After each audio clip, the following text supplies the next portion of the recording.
Esse é o Ancapso e nós vamos falar sobre os 10 anos da PEC das domésticas, que foi aquela emenda à Constituição que obrigou a assinar a carteira, inclusive de trabalhadores domésticos aqui no Brasil, e com isso mostrou aquilo que a gente sempre fala. Leis, o resultado de uma lei é dissociado da intenção de uma lei.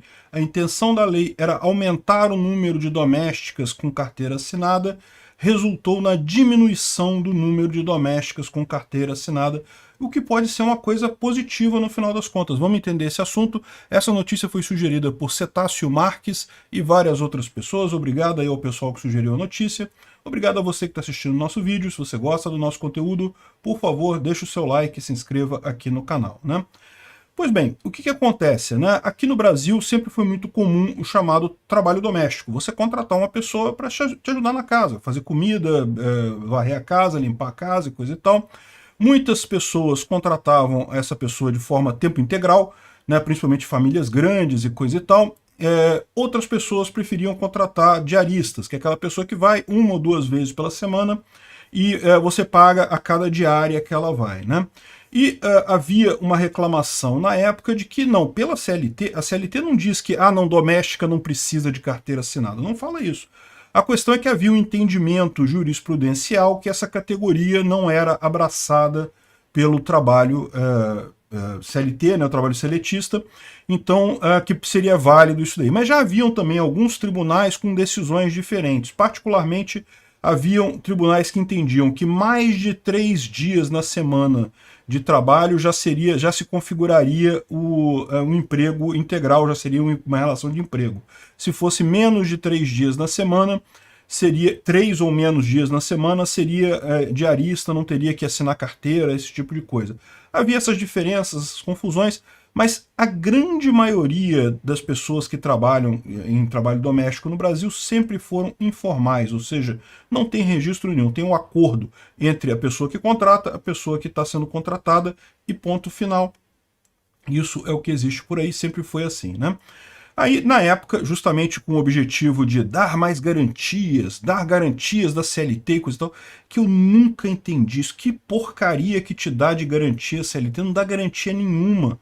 A CLT não te garante nada no final das contas. Mas, enfim, se você for ser demitido, vai ser demitido do mesmo jeito. Não tem nenhuma mudança no final das contas, né?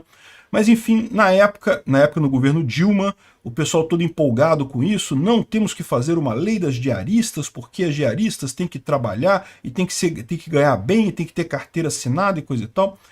Enfim, fizeram um escarcéu e o que aconteceu nesse meio tempo? Faz 10 anos e o que aconteceu foi que todo mundo passou a usar diarista e ninguém mais tem empregada tempo integral. No final das contas, isso não é uma coisa ruim, tá? Eu vou explicar para vocês aqui. Essa aqui é o gráfico da informalidade. Você pode ver que a informalidade ainda é prevalente. 68% das pessoas que trabalham como diaristas, a maior parte são mulheres, mas tem homens também que trabalham como diaristas, né?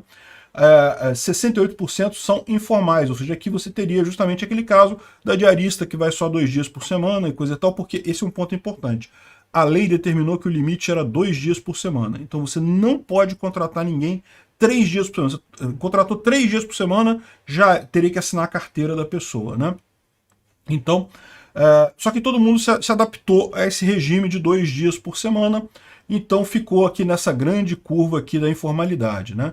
É verdade, na pandemia teve uma queda significativa aqui, né, mas teve uma queda geral, né, porque na verdade foi justamente a questão do fica em casa, a economia, a gente vê depois que passamos todos nós por isso, né, então teve esse problema. Mas mesmo depois aqui, ó, o valor que voltou à normalidade em 2022, mas de qualquer forma ainda muito menos a quantidade de pessoas com carteira assinada do que tinha antes. Aqui, olha só, deixa eu tirar minha cara daqui para vocês verem. Aqui, ó, em 2012, quando foi aprovada a lei, haviam 5.985 pessoas no Brasil trabalhando com carteira assinada, como doméstica com carteira assinada. 5.000 pessoas. Desculpa, 5.900 pessoas. Hoje são 5.700 pessoas. Ou seja, tem menos gente trabalhando com carteira assinada e ainda menos pessoas e percentualmente, né? Percentualmente eram 31% lá em 2012 e agora são 25%. Aí você pode perguntar, mas como é que pode? uma lei que obriga você a assinar carteira,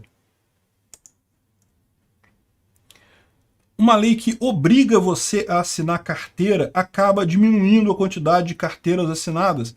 Exatamente, é o ponto que eu falei para você. Porque o mercado, a lei, ela pode até ter uma intenção boa. No final das contas, o resultado dessa lei vai depender da interação que existe na sociedade. E o que acontece é isso. A verdade é que a maior parte das famílias de classe média não tem dinheiro para bancar uma empregada pagando via CLT normal. Simplesmente não tem grana para isso. Então, no final das contas, vamos supor, porque uma coisa que o pessoal pode falar é assim: ah, então o pessoal virou diarista e coisa e tal, então vamos agora obrigar diarista também a assinar carteira. Não dá ideia não que é capaz do Lula querer fazer isso daí. Sabe o que vai acontecer? O pessoal vai demitir a diarista. Não dá para pagar a CLT. É caro demais. Então, no final das contas, as pessoas preferem, então eu mesmo limpo a casa. Pronto, vai acontecer. Como na verdade já é comum nos Estados Unidos, na Europa, coisa e tal, que a pessoa não tem empregada doméstica. Ela mesma faz a coisa em casa. É possível fazer isso? É possível, né? Dá algum trabalho, mas é possível fazer. É cômodo você ter uma pessoa para te ajudar nisso daqui? Ajuda bastante. Mas é aquele negócio, né? Se realmente tiver essa formalização, não tem jeito. Enfim, repara como é que a lei ela falava em ajudar as domésticas e, no final das contas, ajudar as domésticas com a CLT, né, com a carteira de trabalho, e acabou não tendo esse efeito. Mas acabou falhando em obrigar as domésticas a trabalharem com carteira. Acabou, na verdade, melhorando a qualidade de vida delas, sim. Sabe por quê? Justamente porque elas passaram a atuar mais na informalidade. Elas fugiram desse negócio de carteira, porque ficou caro, simplesmente não tem pessoas querendo contratar gente com carteira assinada, e aí as pessoas descobriram que dá para fazer outros arranjos. Hoje em dia você tem aplicativos que fornecem serviços domésticos também. Você pode contratar empregada pelo aplicativo, tem um monte de coisa que você pode fazer justamente fugindo do governo. Então é aquele negócio, aquela coisa da curva de Laffer, né? Quando o governo começa a cobrar demais imposto, a regular demais e coisa e tal, acaba diminuindo a arrecadação do próprio governo, não necessariamente piorando para as pessoas, né? As pessoas dão outro jeito, começam a usar o mercado negro, começam a fazer transações sem registro no governo e pronto, resolve-se dessa forma, né? Isso daqui, muitas pessoas que antes trabalhavam numa casa única, trabalhavam em tempo integral.